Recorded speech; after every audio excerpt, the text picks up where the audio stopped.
sei que eu te amo. Chega de mentira, de negar o meu desejo. Eu te quero mais que tudo. Eu preciso do seu beijo. Minha vida, pra você fazer o que quiser de mim. Só quero ouvir você dizer que sim. Diz que é verdade, que tem saudade. Ô João, entrou na hora certa. Você em mim diz que é verdade, que tem saudade. Obrigado, Yasmin. Obrigado, Juarez. Abre a letra aí pra mim, Yasmin, dessa música. Dá um Google aí na letra. A gente faz um dueto, uma dupla, daqui 15 dias. Tá bom, João? Fechou. Eu faço a segunda voz, deixa você fazer a primeira. Fechou? Tem que ser nesse tom aí, pô. Abre aí pra gente.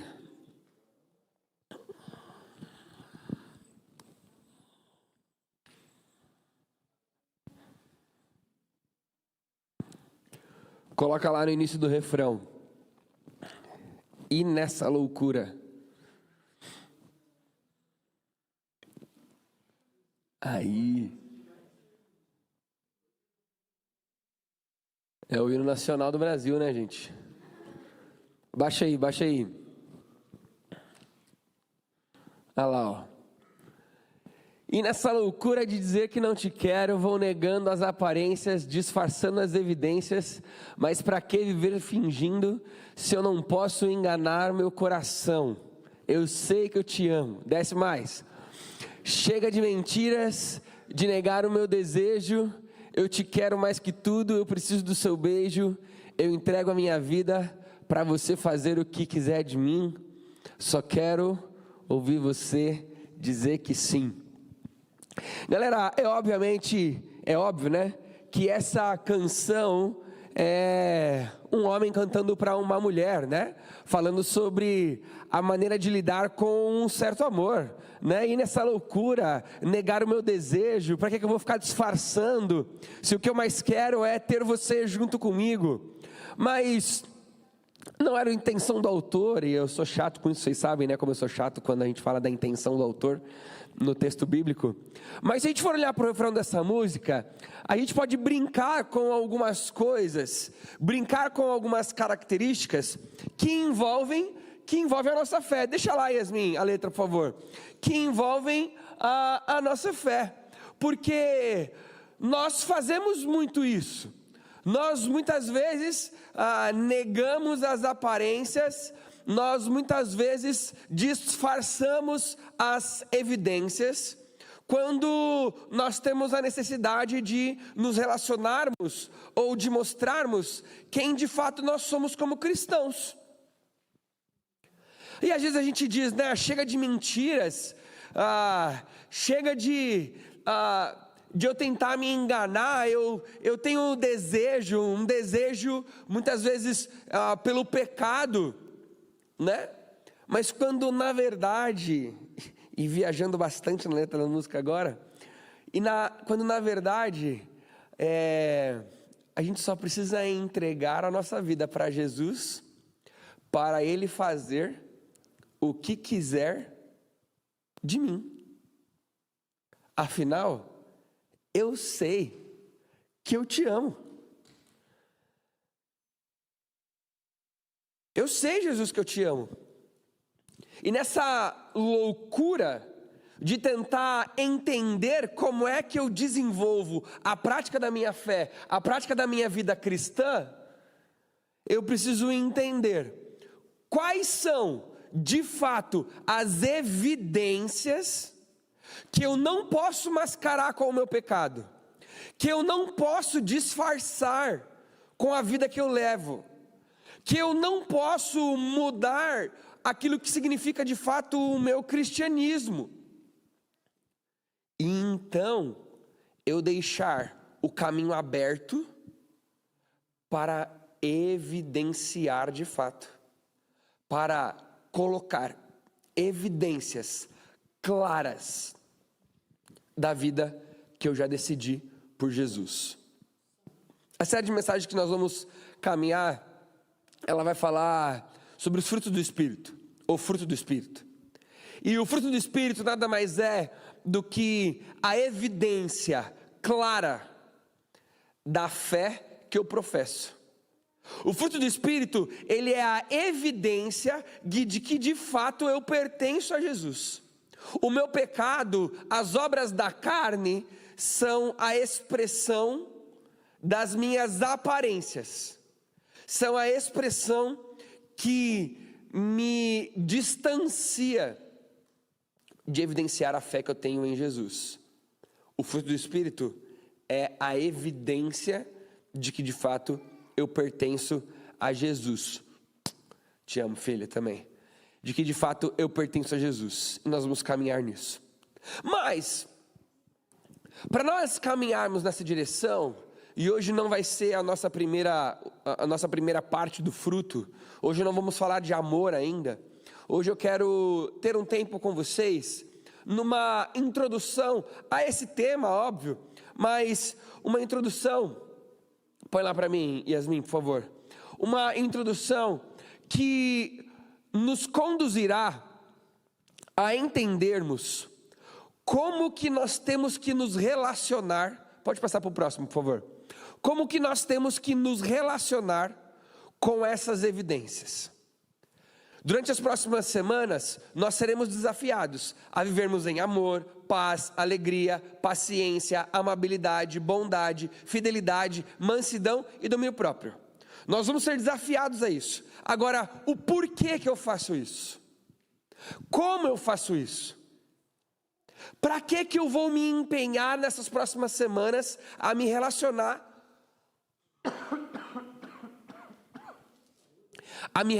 com esses temas? É isso que eu queria que a gente precisasse um pouquinho hoje. Quais são as evidências da minha fé? E as evidências de que eu vou aplicá-las na minha vida de maneira correta. Nós vamos olhar hoje o motivo certo pelo qual nós temos que fazer isso. Nós vamos olhar hoje aonde é a fonte de poder que eu preciso para colocar em prática essas coisas. Nós vamos olhar qual é a minha responsabilidade e a minha dependência. Nós vamos entender que para colocar em prática algumas coisas, eu preciso me desvencilhar, eu preciso me separar de algumas outras. Eu tenho que entender que eu não vou, a partir da semana que vem, estar colocando em prática todo o fruto do Espírito. Ele vai ter que ser um crescimento, um desenvolvimento que é equilibrado e que é progressivo. Não progressivo, tá? E que é progressivo. E eu queria entender alguns textos bíblicos que vão nos ajudar com isso. Tá bom? Vamos lá? Primeiro, qual é o motivo certo pelo qual eu tenho que me empenhar na vida que evidencia a minha fé? Qual é o motivo certo para eu me colocar à disposição de Deus para, de fato, colocar na minha vida evidências? Olha o que diz lá em Gênesis 22, 12. Diz assim: não toque no rapaz, disse o anjo, não lhe faça nada. Agora sei que você teme a Deus, porque não me negou o seu filho, o seu único filho. A gente está lendo aí a história de Abraão, quando ele foi sacrificar Isaac. Deus tinha pedido para Abraão sacrificar Isaac. Agora olha que interessante. Olha o que esse texto diz para a gente. A história de sacrificar Isaac era sobre um sacrifício em si. Tudo o que Abraão viveu com Isaac, subindo para sacrificar o seu filho, era sobre a necessidade de um sacrifício ter sido feito. Gênesis 22, 12 mostra para a gente que não. Por quê? Porque quando eles chegam lá, no momento de sacrificar o filho, quando Abraão pega o momento certo para sacrificar o seu filho, o anjo disse: não toque no rapaz. Não toque em Isaac. Não faça nada. Sabe por quê? Porque agora eu sei que você teme a Deus, porque não me negou o seu filho, o seu único filho. O que Deus queria de Abraão era entender se Abraão de fato temia a Deus, tinha reverência a Deus. Abraão não obedece a Deus cegamente. Deus mandou, deixa eu lá então sacrificar meu filho. Pô, vamos lá. Não. Abraão obedece a Deus porque ele entende quem Deus é. Abraão, ele obedece a Deus porque existe uma relação ali entre Abraão e Deus, aonde Abraão entende não a necessidade simplesmente de obedecer a Deus, mas também a necessidade de reverência, de temor, de respeito. O motivo certo não pode ser simplesmente eu obedecer, simplesmente ganhar algo em troca. A resposta para eu me empenhar nesses próximas semanas é porque eu sou tão devoto a Deus, eu amo tanto a Deus, eu temo tanto a Deus, eu vivo uma vida tão piedosa, que o que eu mais quero é desenvolver o fruto do Espírito em mim. Deus não quer a sua atitude, Deus quer o seu coração. Deus não quer a sua prática de amor, Deus não quer a sua prática de paz, Deus quer o seu coração. Deus não quer o seu dinheiro quando você oferta na igreja, Deus quer o seu coração ofertando na igreja. Deus não quer as suas atitudes, Deus não quer você fiel à sua esposa, à sua namorada, à sua noiva. Deus quer o seu coração. O seu coração te conduz a querer ser fiel à sua namorada, à sua noiva e à sua esposa. Faz sentido isso que eu estou dizendo? Deus não quer as nossas atitudes, Deus quer o nosso coração, e que as nossas atitudes venham de uma resposta daquilo que existe dentro do nosso coração. Porque tudo aquilo que nós vamos fazer por motivo de simplesmente agirmos de forma correta é legalismo. Legalismo a gente não mede pela atividade. Legalismo a gente não mede pelo tipo de coisa que nós estamos fazendo. Servir na igreja não é legalismo, mas servir todos os dias na igreja já é legalismo. Vir com uma roupa correta não é legalismo, mas ter que colocar uma roupa na igreja tal, aí é legalismo. Jogar bola domingo não é legalismo, mas fazer tatuagem é legalismo. Deus não quer a sua atitude, Deus quer o seu coração. As nossas ações são uma expressão daquilo que nós temos no nosso coração. Esse é o motivo certo pelo qual temos que desenvolver as nossas próximas semanas na busca por praticar o fruto do Espírito. Segundo,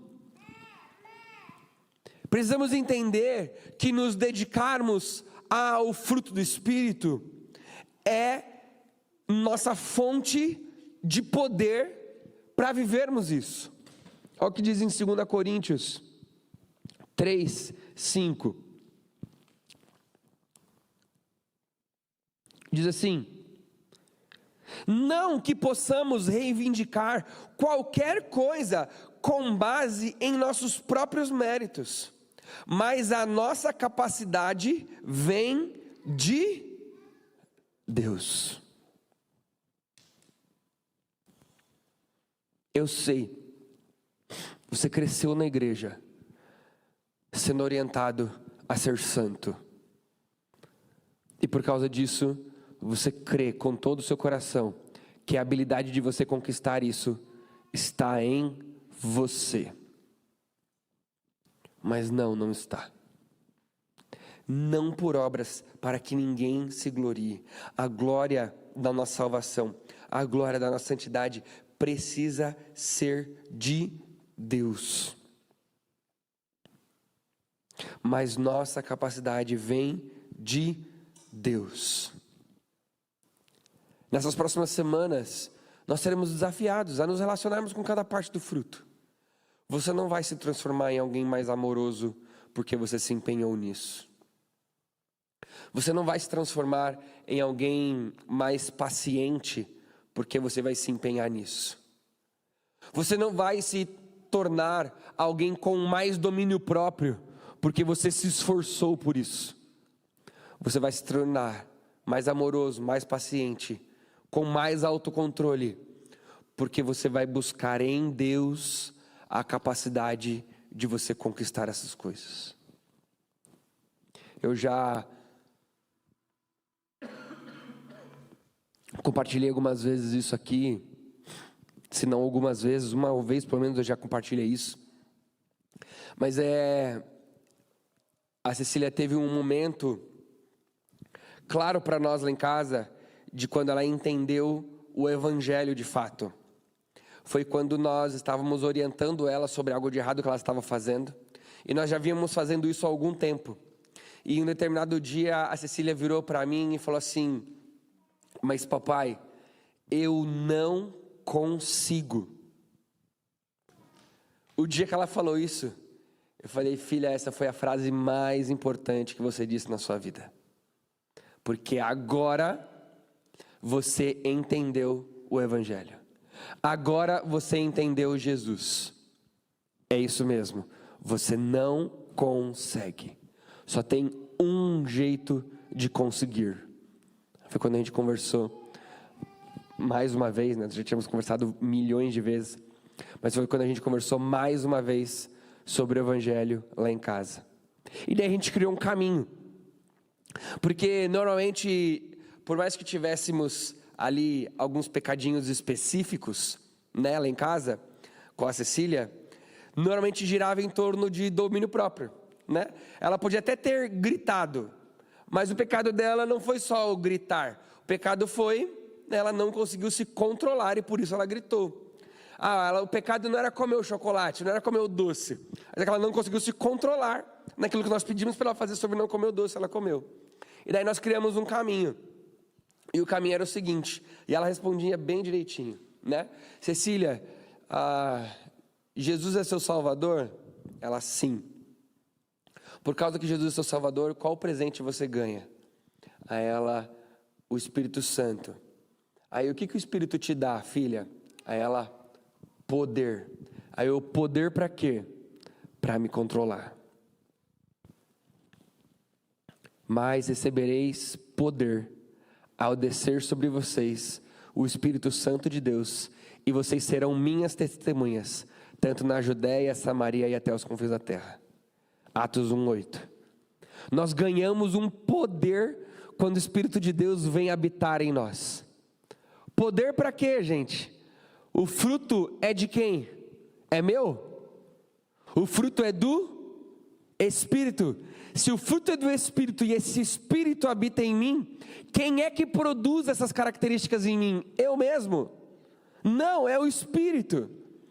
Por isso que quando eu digo eu não consigo, eu preciso tomar uma escolha.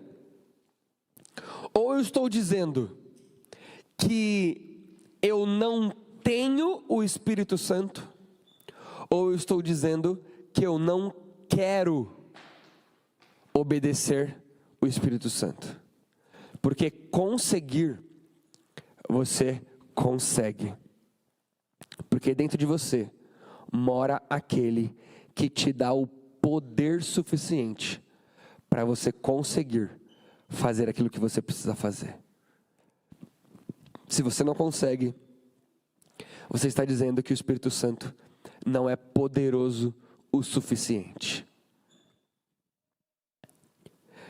Terceiro motivo que vai evidenciar a nossa caminhada cristã através do Espírito Santo é a necessidade de nós entendermos a responsabilidade e dependência. Quem me capacita a viver essas coisas é o Espírito. Quem me capacita a ser um pai melhor, um marido melhor, uma mãe melhor, uma esposa, uma amiga, um amigo, um cristão, uma cristã melhor, é Deus. Mas mesmo Deus sendo o autor de tudo isso, nós precisamos entender, veja o que diz lá em Filipenses 3, de 12 a 14.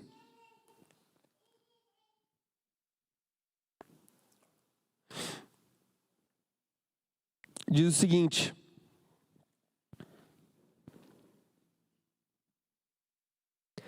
não que eu já tenha obtido tudo isso, ou tenha sido aperfeiçoado, mas prossigo para alcançá-lo.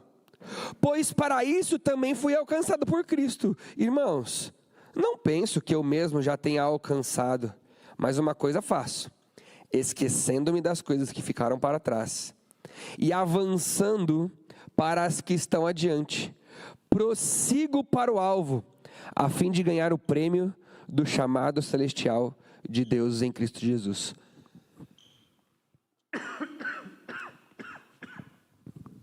Veja, Paulo diz que existe algo que está na responsabilidade dele.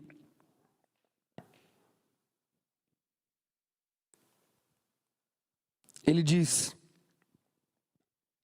esquecendo-me das coisas que ficaram para trás e avançando nas que estão adiante, eu prossigo para o alvo.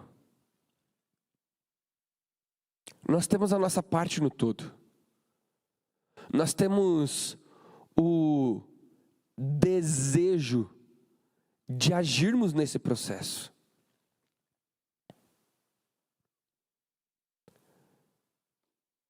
É Deus quem me capacita a ser amoroso, mas sou eu que ajo em amor. É Deus quem me capacita a ser manso, mas sou eu que ajo em mansidão. Mas Deus já sabia se eu ia ser manso ou não ia ser manso naquele momento? Já sabia. Por que ele determinou isso? Ou é porque ele foi pego desprevenido? Ou é porque ele já sabia? Ou por isso que ele determinou e por isso que eu fui e eu deixei de ser? Lide com essas duas verdades. É Ele quem te capacita, mas é você quem faz. E Ele já sabe todas as vezes que você vai conseguir, todas as vezes que você não vai conseguir. Como que eu explico isso, Tiago? Não precisa explicar. Só trate as 3 verdades como verdade. É Ele quem capacita. É você quem pratica. E Ele já sabe o resultado de tudo isso. E Ele nunca é pego desprevenido. Eu tenho a minha responsabilidade. Quarto, para eu evidenciar essa vida, para eu conseguir colocar em prática tudo aquilo que nós vamos ver nas próximas semanas, com relação à nossa fé, ao crescimento, ao desenvolvimento de quem nós somos, por meio do fruto que o Espírito nos dá, nós precisamos entender a necessidade de nós lidarmos com essas 3 palavrinhas aí. E para você gravar fica bem fácil. Um dia a gente vai sentar aí num gabinete, possivelmente da vida, e nós vamos conversar sobre essas 3 palavrinhas. DRR. Despir, renovar e revestir. Não adianta só eu ter a motivação certa. Não adianta só entender que Deus é minha fonte de poder. Não adianta somente eu entender que eu tenho as minhas responsabilidades no processo. Mas eu também preciso me desvencilhar daquilo que me atrapalha. Hebreus vai dizer isso, né? Eu prossigo para o alvo, me desembaraçando do pecado que tenazmente me assedia. Um pouquinho do que esse texto vai dizer, olha lá, Efésios 4, 22 a 24.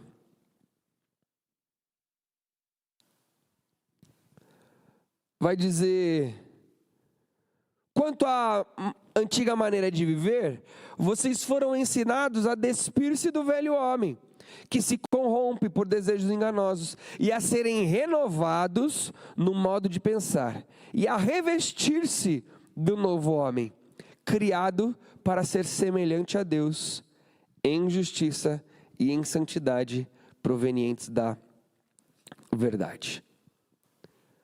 Para eu aplicar o fruto do Espírito na minha vida, para que isso seja evidente, para que eu demonstre as evidências da minha fé em Cristo Jesus, eu preciso me despir do velho homem. Eu não posso mais lidar com aquilo que me caracteriza como quem eu era. Quando eu cheguei ali em cima do palco, o Pedro e os meninos brincaram que eu já estava meio do skate, por causa da roupa que eu estou vestindo. Por quê? A minha roupa, ela me absurdamente identificou com algo. Eu ia vir de chapelão hoje. Eu tenho um cinto, eu ia vir de chapéu, camisa de xadrez. Eu falei, vamos por partes, né? A música já estava bom demais. Mas eu me despir, quando as pessoas olham para mim, eu não posso mais ser caracterizado por aquilo que eu era. Eu não posso mais ser descaracterizado por aquilo, mas caracterizado por aquilo que eu era. Quando eu vou me despir, eu preciso, e essa é a linguagem que o texto bíblico usa. É uma linguagem de roupa mesmo, uma linguagem de comércio, de roupa. Porque eu não posso mais me identificar, então eu preciso me despir. Eu tenho que tirar a roupa velha. Eu não posso mais ser identificado. E quando alguém olhar para mim, eu não posso mais que as pessoas olhem para mim e entendam, pô, o estilo do pastor hoje está do skate. Isso é semana que vem eu chegar aqui de novo e eu não conseguir me despir de quem eu era. Obviamente, pessoal, não estou falando de estilos, tá bom? Não estou falando sobre, estou falando das características do pecado em mim, né? As pessoas não podem olhar para mim e falar assim, lá vem o trapaceador. Elas não podem olhar para mim e falarem assim, lá vem o enganador, lá vem o pervertido, lá vem o galinha, lá vem o palestrinha. Só fala dele. Toda rodinha tem que falar de um assunto que ele que quer falar. Eu não posso ser caracterizado por aquilo que eu era antes. Eu preciso tirar a minha roupa velha. Só tirar a roupa velha adianta? Não. Por isso tem 3 palavrinhas aí. É tirar a roupa velha, mas é renovar. Então quando você joga uma roupa velha fora, você precisa de uma roupa nova, certo? Para você ter uma roupa nova, o que você precisa fazer? Comprar uma roupa nova. Porque eu só vou poder vestir uma roupa nova se eu tiver uma roupa nova para usar. Então eu preciso renovar. A serem renovados no modo de pensar. Pense aqui comigo.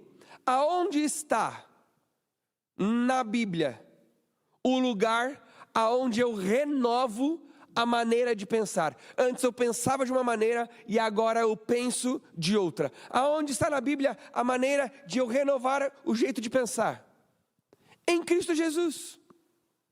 É Ele quem me faz pensar de uma maneira e a partir do momento que eu me encontro com Ele, eu começo a pensar de outra maneira. Então eu jogo fora a roupa velha. Eu não posso mais ficar com aquelas características antigas. Eu vou até Jesus. Jesus, como é o jeito novo de eu me vestir? Jesus, como tem que ser a minha roupa nova?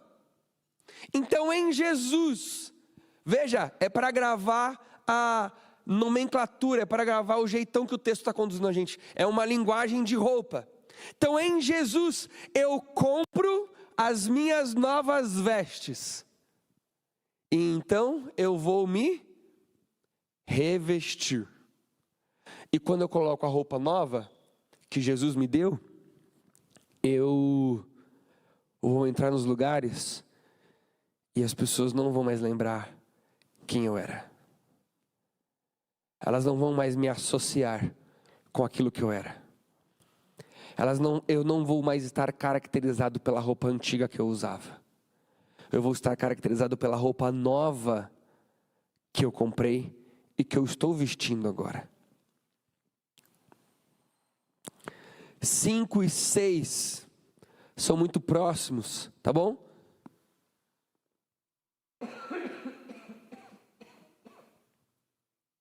É o nosso texto, né, que nós vamos gastar todas as nossas próximas semanas aí.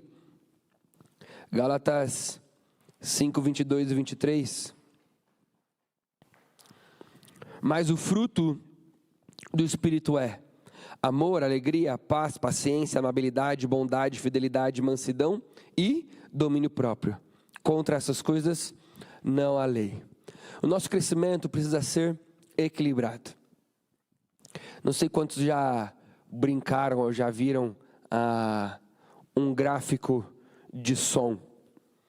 E num gráfico de som, você vê as ondas e você vê, às vezes, frequências bem altas, frequências bem baixas. Aí você consegue mexer um pouquinho, quais frequências você quer dar mais destaque. Mas você acaba ficando com aquelas formas, enfim. Quando alguém pede para você dar uma equilibrada no som, você vai tentar de alguma maneira fazer com que essas ondas, essas frequências, todas elas fiquem muito próximas uma da outra. Que não esteja nenhuma se sobressaindo mais do que a outra. Então fica um som equilibrado. Não tem ninguém destoando. Tá lá o médio, o médio, o agudo, o grave, eles estão equilibrados, fazendo com que seja construída uma onda sonora equilibrada, porque está tudo mais ou menos funcionando parecido. O fruto do Espírito, ele está no singular por um motivo muito específico. Porque o fruto que o Espírito dá, ele é um só. E o Espírito produz em nós todo esse fruto. Nas nossas próximas semanas, nós não seremos desafiados, em hipótese alguma, nós não seremos desafiados a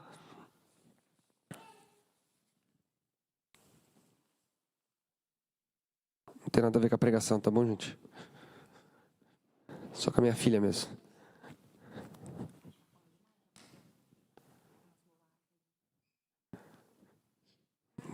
Agora não, tá acabando, filha, tá acabando, tá bom? No relacionamento com o fruto do Espírito que nós teremos nessas próximas semanas, nós não vamos ser desafiados a olhar para uma prateleira de supermercado e nós vamos simplesmente dizer: acho que eu estou precisando de um pouquinho mais de amor. Acho que eu estou precisando de um pouquinho mais de domínio próprio. Ou, né, para os casais aí, né? Amor, essa semana é para você, hein? Essa semana do fruto do Espírito é para você. Não. O fruto do Espírito precisa ser um crescimento equilibrado. Você vai olhar para a prateleira e você precisará comprar todo o fruto do Espírito. Não é você se destacar e ainda se apoiar no seu destaque. Eu não sou muito paciente, mas também eu esbanjo amor pelas pessoas, né? Eu sou alguém muito amoroso, muito cuidadoso. Eu não sou aquela pessoa de, nossa, que domínio próprio e tudo mais. Mas assim, se me perguntar, estou sempre em paz. Não é esse o desafio das nossas próximas 8 semanas. Nas nossas próximas 8 semanas é quando você puxar um fruto da prateleira, todos virão junto. Nós não vamos escolher alguma coisa para nós nos desenvolvermos. Nós vamos crescer de maneira equilibrada. Imagine comigo, uma linhazinha assim, ó, com vários pontinhos. Você vai pegar um pontinho e vai treiná-lo. Quando você colocá-lo para cima, todos os outros pontinhos vão subir junto com você. O fruto do Espírito é amor, alegria, paz, paciência, amabilidade, bondade, fidelidade, mansidão e domínio próprio. Tudo junto. E por fim, gente, esse crescimento precisa ser progressivo. Tá bom? Para quem quiser e gosta de progressista, tô brincando.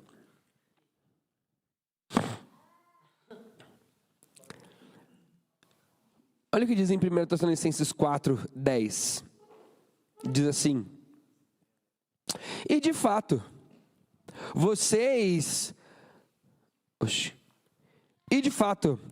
amam todos os irmãos em toda a Macedônia. Contudo, irmãos, insistimos com vocês que cada vez mais assim procedam. Essa ideia de um procedimento contínuo. Olha, eu sei que vocês amam todos os irmãos em toda a Macedônia. Mas olha, deixa eu te dizer uma coisa. Continuem amando os irmãos em toda a Macedônia. Não é uma atitude isolada. Não é uma ideia pontual. Olha que interessante. O presente, olha aqui para mim, gente. O presente, muitas vezes, ele é significado através de um ponto. Aonde nós estamos? Pega uma linha do tempo. Pegou uma linha do tempo? Aonde nós estamos? A gente vai lá e põe um ponto. É o presente. Um segundo depois, nós não estamos mais naquele ponto, certo? Temos que fazer outro ponto para o presente. Mais um minuto depois, nós não estamos mais naquele ponto, nós precisamos fazer outro ponto mais para frente. Muitas vezes, o presente, na linguagem bíblica, ele, na maioria das vezes, não é sempre, tá bom? Mas na maioria das vezes, o presente na Bíblia, ele é um ponto, linha. O que eu quero dizer com isso? Quando a Bíblia diz para você, ame uns aos outros, ele não está dizendo para você amar agora alguém. Ele está dizendo, amem uns aos outros e continuem amando para sempre. Ponto, linha. Suportem uns aos outros. Ponto, linha. Suporte, continue suportando, porque suportar para sempre é o melhor a se fazer dentro da ideia de se suportar. Um gerúndio para sempre. Ponto, linha. Durante as nossas próximas 8 semanas, nós seremos desafiados a desenvolvermos questões no fruto do Espírito. Mas não poderá ser coisas que nós mandaremos bem nessas próximas 8 semanas, mas aí vai ser algo no passado. É um ponto contínuo. Feche os olhos, vamos orar.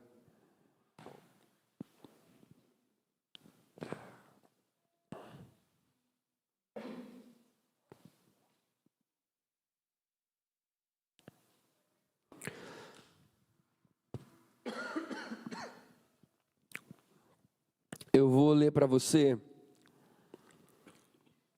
as evidências, tá bom? Daquilo que nós vamos construir essas próximas 8 semanas. E eu queria que de repente você hoje fizesse a sua oração colocando diante de Deus aquilo que talvez você precise arrumar, aquilo que talvez você precise se comprometer com Deus hoje, para essas próximas semanas que nós vamos ter juntos. Talvez você esteja precisando realinhar o motivo certo pelo qual desenvolver a sua fé cristã. Talvez você precisa entender a necessidade de entregar a Jesus, a Deus, e entender que é Ele quem vai te capacitar a viver essas coisas. Talvez você já sabe que é Deus que capacita, mas você tem sido irresponsável, você não tem dependido de Deus, e você não está fazendo a sua parte. Talvez você já entendeu tudo isso, mas você ainda continua com a sua roupa velha. Você ainda continua com características muito evidentes de quem você era. Talvez você esteja mandando bem em todas essas coisas. E a única coisa que você precisa lembrar é que você precisa de todo o fruto, e não só de algumas partes. Talvez você só esteja perdendo o fôlego, e você tem desenvolvido uma fé cristã de ponto, de presente, mas não de ponto linha. Você não tem sido progressivo no seu desenvolvimento. Você adquire um novo hábito e acha que assim está bom. E você não tem desenvolvido, aperfeiçoado ainda mais aquilo que Deus tem feito e colocado no seu coração. Vou te dar alguns minutinhos para você fazer a sua oração. E depois eu vou orar para nós terminarmos o nosso tempo aqui juntos.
Pai eterno, cheio de poder, é incrivelmente bom te pertencer.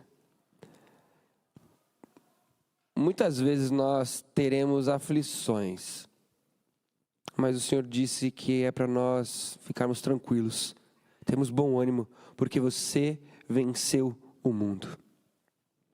Senhor Deus, nós vamos iniciar uma caminhada com a nossa juventude agora.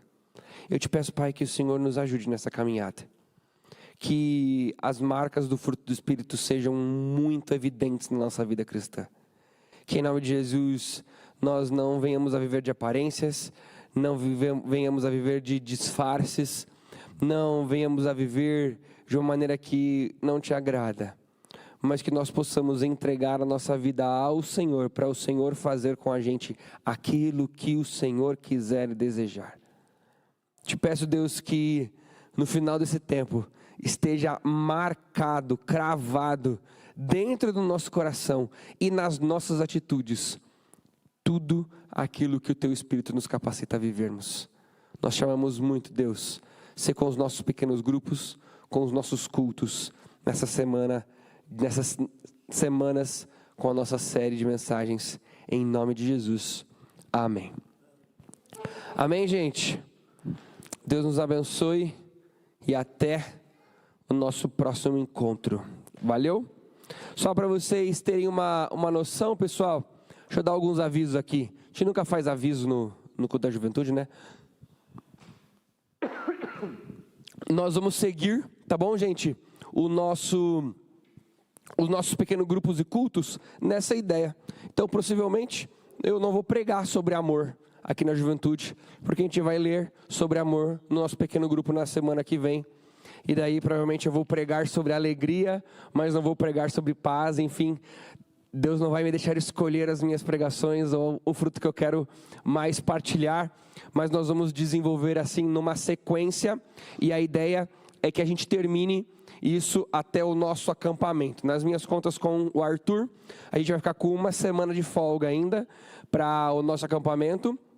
Então isso significa que uma semana antes, quando a gente fizer um pré-acampamento, a gente está aí terminando, mas pelo que eu estava lembrando, nós temos também o dia do amigo, então talvez essa seja a nossa folga da série, seja para a gente fazer o dia do amigo aqui na juventude, tá bom?